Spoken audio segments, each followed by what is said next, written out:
Hello, hello, Facebook. Here we are again on this Tuesday. I don't know about you all, but it's kind of raining off and on here. Got a little bit of thunder and lightning going on as well. But I am here so we can continue having these conversations. I feel like the more we have these conversations, the better off we are definitely going to be. So let me get myself situated here so I can see what's going on. Give me 1 second. Okay. I can now see things. Yay. Okay. So let's start, getting this conversation going and how things go. Just to kind of recap from last week, some things that I talked about last week.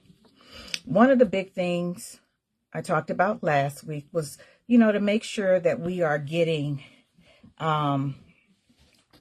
state IDs for our babies that have intellectual disabilities. It's real easy for us to, fall into that category of thinking that, hey, they have a student ID from school, so we'll just use that. But the same way, we are about making sure we get a learner's permit for our children. We want to make sure we're doing the same thing for our children that have intellectual disabilities. So we want to make sure we're not forgetting about them and that we are just assuming that they're going to be okay. So now, tonight, first, I want to start off. Let me do a couple of introductions about who I am. My name is Tanyika Butler. I am the parent of Kendall and Julian, married to my college sweetheart. Just recently celebrated 25 years. And my purpose for doing these lives is because I want people to understand what it's like to raise a child that has an intellectual disability. We hear a lot about things, but sometimes we only hear the bad things. And so, I want to talk more about what day-to-day life can be like, some of the different challenges. And it's not because it's all bad. It's just that it's different.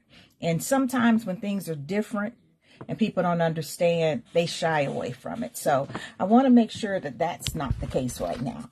The more we talk about it, that the more, people will become comfortable asking questions. So that's just a little bit about who we are. A little bit more information, when I think about, helping people understand who Kendall is. Kendall, of course, is now 22. She just recently celebrated her 22nd birthday on Saturday. And so we have officially aged out the public school system. We are now officially at that point. We have aged out. And so Kendall has an autism diagnosis. Hey, sister. Hey, Leslie. She has an autism diagnosis, ADHD diagnosis, and an intellectual disability diagnosis. So those are, the challenges that we face and everything that comes with it. But a big reason for me doing the lives is, once again, I just want to put the topic out there, start having the conversation. And it comes down to whenever we don't talk about things and people are afraid to talk about things, then it's hard for us to start to educate people about things. So whenever we avoid topics, and this is a topic we all like, people want to avoid and act like it does not exist. So as we're avoiding the topic, that means that a lot of people are actually, staying in their homes. They're hiding. It breaks my heart when I hear that someone has a child that was diagnosed with autism and their friends and family, really and truly don't know a whole lot about the fact that they were diagnosed. It's kind of like something they're hiding, and we want to take that away. That's that fear. They don't want to be judged. They don't want to feel like they did something wrong. And we've got to make sure people understand you didn't do anything wrong. You gave birth to a child, and lo and behold, you are now that person, and you are here to parent a neurotypical child. That's our family, and a neurodivergent. That's Kendall. So we want people to not be so embarrassed. Now, what I definitely wanted to talk about tonight, if you see me looking, I try to make notes so I won't get lost. I can get lost in my words and kind of keep going on and on. So once again, I just want to make sure we understand, when we're not willing to talk about a topic, it makes the topic almost seem like it's taboo. And right now, we've got to do better about that.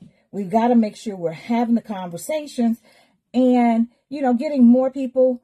Hello, Yoki. Getting more and more people involved in, having these conversations. So that's why I'm here. And that's part of the reason as well. I mentioned last week, I wrote our book, Crusade for Kendall, because I wanted it to be a conversation starter.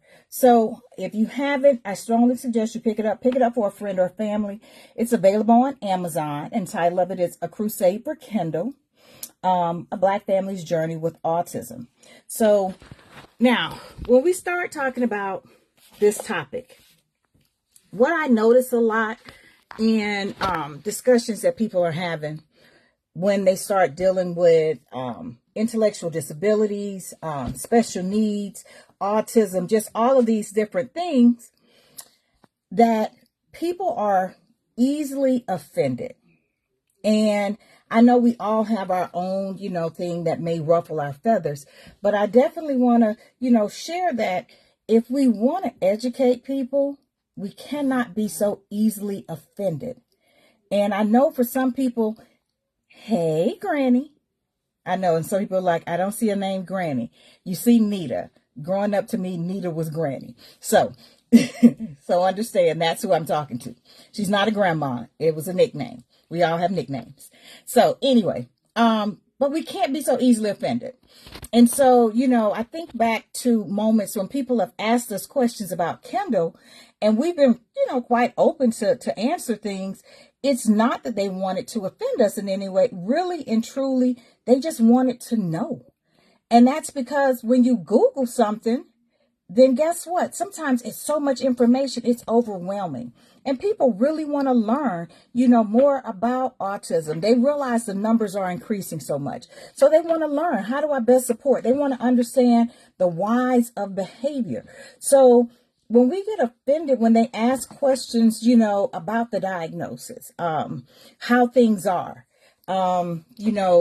they say something and maybe they use the wrong word. Let me just say, because some people do not like to use the word special needs. Some people don't like to use the word disability. Some people right now don't like to use the word autism. They're leaning more towards just saying neurodivergent. Some people don't like symbols that are being utilized. And it's easy to get offended and get caught up in those things instead of just having some honest conversations where people are able to ask the questions they want to ask. And that's how we're going to educate society. That's how we're going to create a more inclusive society. It's all about having the conversations.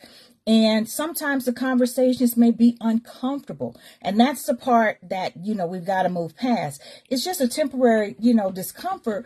But the bigger picture is that we're educating others. We're creating an environment that is more inclusive. We're creating an environment where parents aren't sitting at home because they're afraid to go out with their children because they're afraid they're going to be judged. So the more we can have conversations and talk about things, the more people begin to let down their guards. The more people start to feel comfortable asking questions, which is why I said, if you can come on here and put the question in the comments, or if you have a question, you can always email me a question beforehand at info, at Kendall, KENDALLASC.org. So you can email me a question ahead of time that, that I'll try to answer to the best of my ability. So, our journey includes parenting a daughter, and the numbers, definitely are not as high for girls, but they're still high. Let me just say that. It's just the numbers aren't as high for girls. And because it's a spectrum, that spectrum ranges anywhere when you're dealing with a girl or any child on the autism spectrum.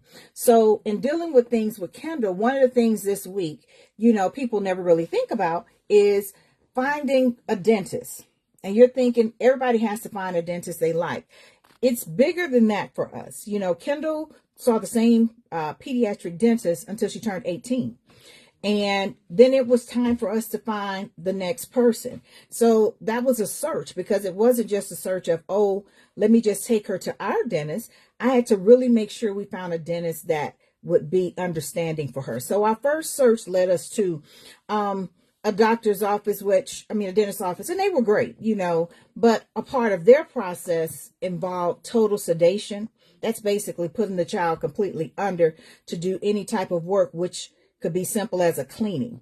And I didn't feel like that was something that Kendall needed, but I understand that for some individuals with intellectual disabilities, that is something they need. So, for us, it just wasn't what we needed to best, suit Kendall. So, we decided to keep looking, and in the process, the pandemic happened, and, we switched the dentist we were seeing. And so I just finally decided, I was like, you know what, let's just see how things go with this new dentist that we're seeing. If we take Kendall, how things are going to go. And lo and behold, they were amazing with her. And so we've been able to make that switch. And now we have, a dentist for her. And it's actually the dentist that we all see, which makes things that much greater. And I know for some people it's not that easy, but you definitely got to make sure you understand that it's okay if the first dentist didn't work to find someone else. But also, it's definitely one of those things that we've got to have the conversations about. We've got to let parents know that it is not, a bad idea to look for the right dentist. And the right dentist may not be close to you. I can't stress that enough. And that's part of where people sometimes get lost in the shuffle. They want everything to be really convenient within their 15-mile radius. And I get it. But sometimes when we're looking for what's going to work best for our child, we've got to reach beyond our regular neighborhood or comfort zone, because they're going to best work with our child. So, we're fortunate we did find a dentist, and it's the same dentist that we all see. So it makes scheduling appointments and things like that great. But understand, all dentists, even though they may have the best intent, may not be the best at working with individuals on the autism spectrum or that have intellectual disabilities, because it can be a challenge, because it can create a lot of sensory overload. The machines and everything, and someone inside their mouth, it could just be too much. So it's okay that, the person has to find a dentist. So I say all of that to say, if you have friends and family and they are raising a child that's on the autism spectrum or have an intellectual disability, and you hear them talking about their struggle of finding a dentist, instead of judging them, just sit back and understand their struggle is that challenge is a little bit more, because everyone is not best suited to actually provide dental care for someone that's on the autism spectrum, or if they have an intellectual disability. So we have been fortunate, and things went well with Kendall getting, she needed a filling simply because of her independence. And we try to let her be independent in areas that she truly wants to be independent in. And brushing her teeth is one. And so we've realized that she hasn't been doing the best job flossing. And so that resulted in, a cavity in between her back teeth. I know someone may be saying that's a bit too much, but that's really what happened. We allow her to be as independent as possible. And as a result, she wasn't flossing as best she, should. So now we've had to take care of a couple of fillings, but it's okay. We've made some adjustments to things which still allow her to have her independence. That's a big part of things. We don't want to take away whatever she can do. We want her to be able to continue to do, because that's a part of, self-esteem, when we're able to do things for ourselves. So make sure we're doing those things. If we realize our child can do something, let them do it. Let them do it. Now, this is the next thing I definitely wanted to make sure I talk about. Support. I know sometimes it can be really hard for individuals raising children on the autism spectrum or with intellectual disabilities, finding support from family and friends. And I'll definitely say with children that are on the autism spectrum. If you are looking for support from family and friends, and I say this with, no hard feelings towards anyone, we've got to be very mindful of what we're saying constantly about our journey. What do I mean by that? If you only share the bad moments, that the moments that are just, a lot for you, if you only share those challenges, what you deal with day to day, everything for you is, I don't know how I'm going to make it. This is so hard. And yes, you're being honest. But when we share those things like that, and that's the only thing we share, then it makes it difficult for us to find support within our families. Because for them, they're worried about what's going to happen if they try to step in. And so we want to make sure that, we're looking for support, that, yes, they understand that we're dealing with challenges day to day with, our children that are on the autism spectrum. But we've got to also make sure we're sharing with them that every day and every moment is not a challenge.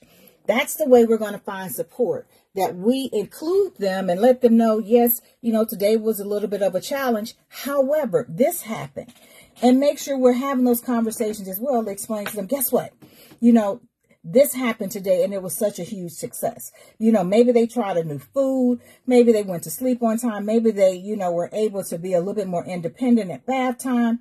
But when we're looking for support from friends and family, we as parents have got to be more conscious of what, we present our children to be to others, is the best way I can put that. If I only presented the worst, everything that was a challenge with Kendall, then of course, if I ask you to step in and assist and support us, you're going to be afraid because your thought is only going to be about everything I've shared with you. And if I've only shared, the challenges, then your thought is going to be, do I want to step into a challenge like that? So we got to make sure we're, sharing those moments, yes, because they happen, but we've got to share the high moments as well. We've got to make sure they understand that, yes, it's a challenge, but guess what? It's possible.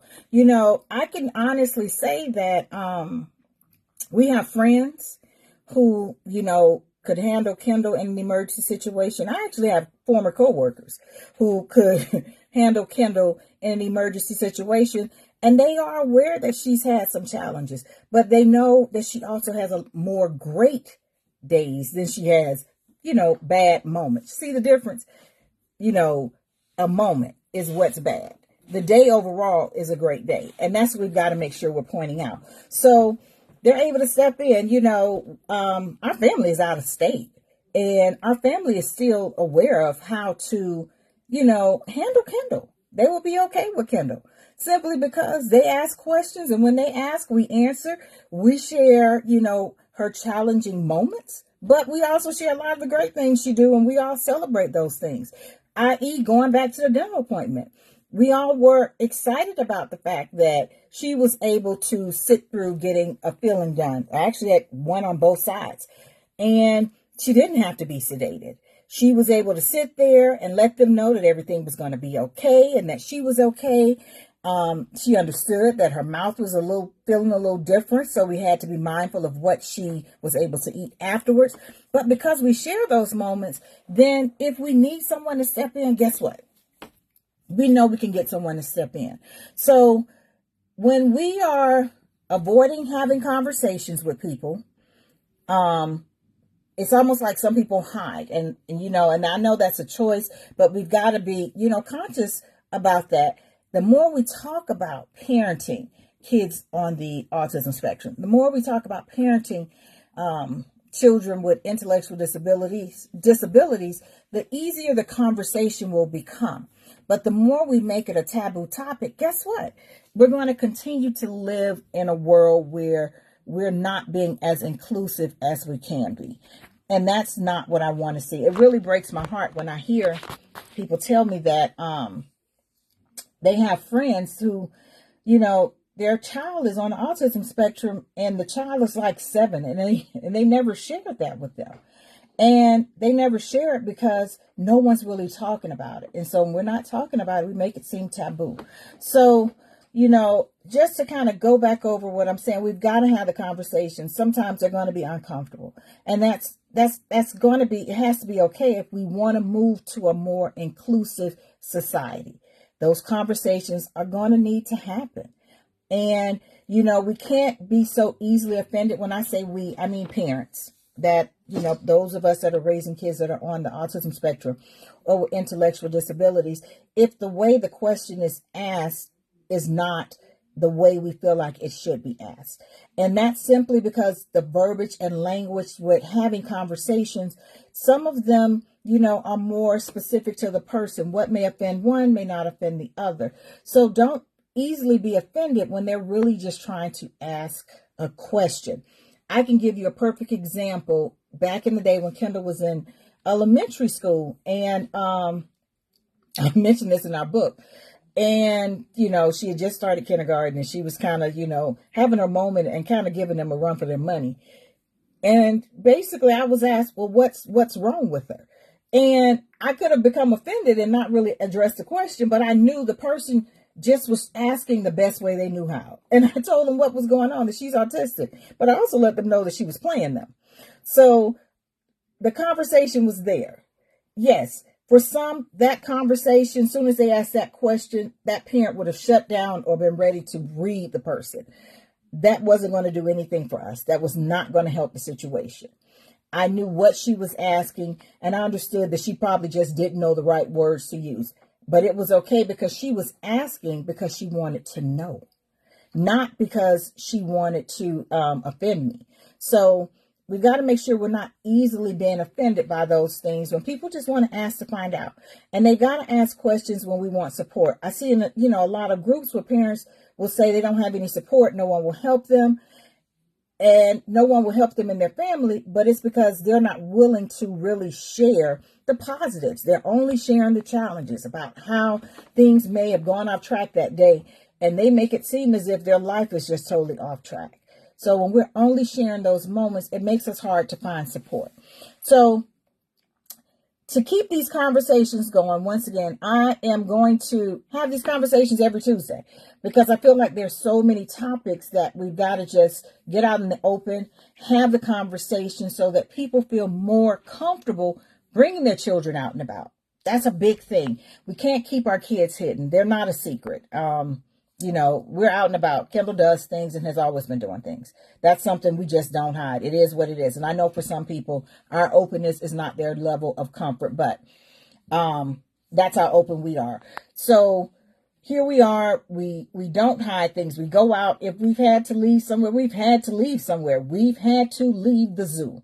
We've had to leave places simply because she was having a moment. But it is what it is. Were they frustrating moments for us? Yes, as parents. But even though that moment was frustrating, I make sure I let people know we have more great days than we have frustrating moments. And if you realize I keep saying frustrating moments because they're just a moment, but we have more great days. So when we want support, parents, we've got to be willing to have the conversations and not be so easily offended. Let people ask the questions they want to ask because they just want to know how best to understand autism, how best to understand whatever that level of that intellectual disability so that they can best support you. And if we're easily offended, we're going to close that door. We're going to close that window of conversation to be had. And we don't want to do that. The more we talk about it, the more it's out there and everybody's talking about it. And it takes away from the topic being one that seems to be taboo because it's not taboo. It's just something that a lot of people become easily offended when the question isn't worded the way they feel like it should be worded or the words that should be used aren't being used. And that's what this is all about for me is, when I made this pivot and I decided to retire early, a part of that was because I wanted to be able to have the conversation and have the time. I feel like everything we went through was bigger than us. And we've gone through some things. It has not, we've had our moments, but we have a great life. I can't complain. So those moments are shared once again in our book, and it breaks down a lot, but I want to tell everybody, we really and truly are a happy family. We really do laugh. We really do have fun. I actually think Kendall is quite funny in the things she will do and say. And, it's all because we're not hiding things from anyone. We're having conversations so other people are are willing to have conversations with us. They're willing to ask the question. So Kendall Autism Support and Consulting came about because I want to make sure we're having those conversations. I want to make parents feel comfortable, leaving their home and not feeling like someone's going to judge them when something, may go off track. So spread the word. We're going to have these conversations every Tuesday at 7 o'clock. I want to backtrack for one thing for sure. At the beginning, I mentioned it last week. It is so important that young adults who have intellectual disabilities, the same way you get, neurotypical children, their learner's permit, you need to get them a state ID. I cannot stress that enough. Do not depend upon the school ID as their ID. They deserve a state ID like everyone else. Just find out what you need to take to secure it in your state, your county, and go and get them a state ID. It's going to make them feel important, and that's a big part of things. They have feelings too, regardless of a person's intellectual disability. They have feelings, and I think people forget that. So they want to feel like everyone else feels. So get the state ID. I'm going to keep bringing that up because it happens too much where the school ID becomes the ID, and that should not be happening. We should make sure the same way we're getting learner permits for our neurotypical children, that we are getting state IDs for our babies with intellectual disabilities. So pass the word, that every Tuesday we're having these conversations, because the more we have these conversations, the more we take it away from being a topic that is taboo, and we become a more inclusive society. I'm going to go back to, we cannot help what we hide. And if we're hiding our children and hiding diagnosis, then it's not going to help anyone. We've got to have the conversations, and we've got to, not be so easily offended when someone asks a question and you feel like they're not asking the question the right way.